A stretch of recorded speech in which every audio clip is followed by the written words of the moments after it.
ये मसला कितना ज़्यादा बढ़ रहा है उम्मत मुस्लिमा में।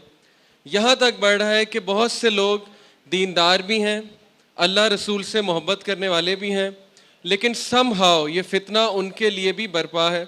ये फितना उनको भी बहुत ज़्यादा अपनी एक लपेट में लिए हुए है। बहुत से लोग 3 दिन 4 दिन they try their best according to Shaikh, जो इनके पास काउंसलिंग केसेस आते हैं। इवन मैरिड कपल्स जो प्रैक्टिसिंग हैं वो भी इस चीज़ से स्ट्रगल कर रहे हैं। स्पेशली इंडोनेशिया में, मलेशिया में, ऑस्ट्रेलिया में जो मुसलमान हैं, और पाकिस्तान से भी जो इन्हें ईमेल रिसीव हुई हैं, वो भी ये कहते हैं कि उनका भी कुछ ऐसा ही हाल है। लेकिन पाकिस्तान में चीज़ें इतनी चूँकि डिस्कस नहीं होती तो हम लोगों को इतना नहीं इल्म। तो सबसे पहले इन्होंने एक ओवरव्यू शेयर किया था कल और परसों की ट्रेनिंग में। उसके बाद इन्होंने कुछ क्वेश्चंस अपने बताए थे, जो क्वेश्चंस इन्हें रिसीव होते हैं।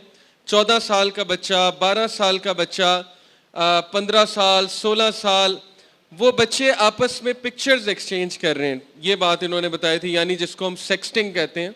ये एक टर्मिनोलॉजी है इंटरनेट की, क्योंकि इंटरनेट एडिक्शन, स्पेशली ये व्हाट्सएप और स्काइप, इसने इतना आसान कर दिया ये फितना कि कोई भी बंदा अपनी पिक्चर 1 मिनट में, 1 मिनट क्या बल्कि चंद सेकंड्स में किसी को भी भेज सकता है। ऐसी चीज़ें एक्सचेंज हो सकती हैं, लिंक्स एक्सचेंज हो सकते हैं। किसी दौर में इन्होंने बताया कि 90s में बहुत मेहनत करनी पड़ती थी, अब 1 क्लिक पे हर चीज़ हमारे सामने मौजूद है।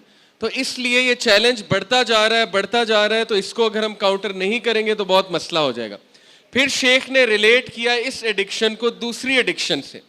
मिसाल के तौर पे जो लोग ये समझते हैं कि ये चीज़ हार्मलेस है और ये कोई नुकसान नहीं पहुंचाएगी, हम कभी कभी जो है चलो देख लेते हैं नफ्स की तस्कीन के लिए या कुछ लर्न करने के लिए, तो उन्होंने कहा कि ये चीज़ इतनी डिजास्ट्रस है, इतनी डेंजरस है कि ये आपके ब्रेन के साइज को, जो प्री फ्रंटल एरिया है आपके ब्रेन का, जो मोटिवेशन के लिए ज़रूरी होता है, ये जो आपका ब्रेन है ना, इसके सामने का जो एरिया है, इसको कहते हैं प्री फ्रंटल कॉर्टेक्स।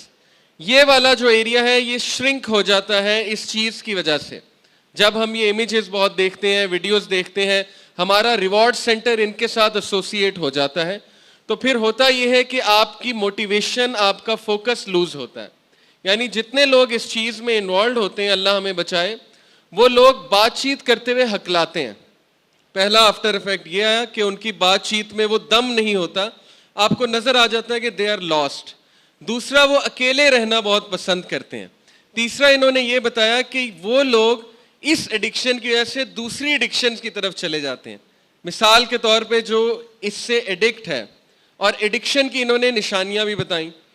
कुछ लोग जो है वो रिलैप्स करते हैं महीने महीने बाद, 2-2 हफ्ते बाद, वो एडिक्शन में नहीं आता, वो सिर्फ एक फिसलने में आता है। एडिक्शन ये है कि जब आप इंपॉर्टेंट टास्क को डिले कर रहे हैं इस चीज़ के लिए। यानी एडिक्शन ये है कि आपकी वाइफ ने आपको कोई काम कहा या आपके घर वालों ने कोई काम कहा, लेकिन आप उस सब को छोड़ के समहाउ मजबूर हो चुके हैं कि नहीं, पहले मुझे ये करना है या ये देखना है। तो ये एडिक्शन के बिहेवियर में आता है। तो वो लोग जो इससे एडिक्ट थे वो दूसरी चीज़ों से एडिक्ट हो गए। मिसाल के तौर पे कोकेन से, सिगरेट से, ड्रग से, क्योंकि डिप्रेशन में थे। फिर वो लोग की इतनी दर्दनाक स्टोरीज हैं प्रैक्टिसिंग लोगों की। मेरे पास भी, मैं आपको बताता हूँ अपना एक पर्सनल एक्सपीरियंस। मेरे एक दोस्त हैं, पुराने दोस्त हैं, और उन्होंने खुद करेज के साथ, हिम्मत के साथ मुझसे अपना मसला शेयर किया, और मेरे बहुत अच्छे दोस्त हैं, और मैं उनकी इजाज़त से आपके साथ शेयर कर रहा हूँ, क्योंकि वो कहते हैं कि किसी और का भी बेनिफिट हो जाएगा। वो भाई प्रैक्टिसिंग हैं, दीन पे अमल करने वाले हैं। इस कंट्री में नहीं होते, ठीक है, एक और कंट्री में, लेकिन मेरे पुराने जानने वाले हैं। उन्होंने हिम्मत करके मुझसे मसला शेयर किया कि वो ये चीज़ देख देख के, यानी कि मूवीज़ और ये जो स्टोरीज़ होती हैं, स्पेशली इस तरह के क्लिप्स जिसमें पूरी स्टोरी लाइन होती है, वो देख देख के क्या हुआ, जैसे शेख ने बताया कि उन्होंने अपनी वाइफ को मजबूर किया इस चीज़ के लिए, जो कि बहुत एक गलत चीज़ है। लेकिन जाहिर है कि इंसान का दिमाग इस तरह से ख़राब हो जाता है इस चीज़ से कि उन्होंने उनको मजबूर किया। उसके बाद यहाँ से तस्कीन नहीं आई, क्योंकि ज़ाहिर है ये चीज़ देख देख के इंसान की जो हैवानियत है वो बढ़ती जाती है, बढ़ती जाती है, जो हैवानी एस्पेक्ट है इंसान का। तो फिर वो कुछ नया चाहते थे, और फिर ये चीज़ इन्हें यहाँ तक ले गई, आप सोचेंगे नहीं, आप दंग रह जाएंगे कि एक प्रैक्टिसिंग भाई जो दीन से मोहब्बत करता है, दीन पे अमल करता है, उसको उसने कुछ ग्रुप्स ज्वाइन किए और उसने पे करना शुरू कर दिया वीडियोस के लिए। और वो ग्रुप्स इतने खतरनाक थे कि वहां पे बकायदा रियल लोग थे, एक्टर्स नहीं थे, रियल लोग थे। और वो क्या बात करते थे कि आपस में पार्टनर्स को एक्सचेंज करने की बात, अपने पार्टनर्स को, ओके। यानी इस तरह के खतरनाक ग्रुप्स बने हुए इंटरनेट पे कि आप सोच भी नहीं सकते इस कम्युनिटी के। तो यहां तक वो पहुंच गया था, तबाही के दहाने तक वो पहुंच चुका था। हिम्मत करके उसने मेरे साथ शेयर किया और फिर मैंने उस पर बड़ी कड़ी नज़र रखी। ये तकरीबन 1.5 साल पहले की बात है। उस पर बहुत कड़ी नज़र मैंने रखी और उसने मुझसे मसला रमज़ान में शेयर किया था और बाकायदा रो के शेयर किया था। पहले तो मैं बहुत शौक हुआ, मुझे बहुत ज़्यादा सदमा पहुंचा कि यार ये भी ऐसे कर सकता है। लेकिन फिर जैसे शेख ने कहा कि ज़ाहिर है फितना बरपा इस तरह से हो चुका है कि हमें दूसरों को रहम दिखाना है बजाय कि हम उनको जज कर दें। तो फिर मैंने उस पर कड़ी नज़र रखी, रोज़ाना पूछता था उससे, उसको डोज देता था, इसी तरह वहाँ पे उसको किसी के साथ कनेक्ट करवाया। तो प्लीज़ शेख की जो बात है वो मैं रिपीट कर रहा हूँ उर्दू में, अगर कोई इस मसले से सफरिंग से गुजर रहा है वो अकेला ना रहे, वो किसी ट्रस्टवर्दी बंदे को अपना साथी बनाए, अपना ये राज बताए, क्योंकि अकेले बंदे को शैतान खा जाता है। नबी अकरम सल्लल्लाहु अलैहि वसल्लम ने कहा ना कि शैतान अकेले को खा जाता है और 2 से डरता है, और जितने ज़्यादा होंगे उतना अच्छा होगा। तो इसलिए यहाँ तक इंसान को ले जाता है, आप सोच लें किस तबाही के दहाने तक इंसान को ले जाता है। तो ये है वो एडिक्शंस के बंदा फिर और चीज़ों का एडिक्ट हो जाता है। फिर इतने वाक़यात हैं। एक और काउंसलिंग केस है, एक ब्रदर मैरिड और ही somehow got to converse with another married woman, और फिर वो चीज़ कन्वर्स होते क्योंकि दोनों पॉर्न एडिक्ट्स थे, वो चीज़ उन्हें बहुत दूर ले गई और एंड में क्या हुआ, दोनों की मैरिज जो है बर्बाद हो गई।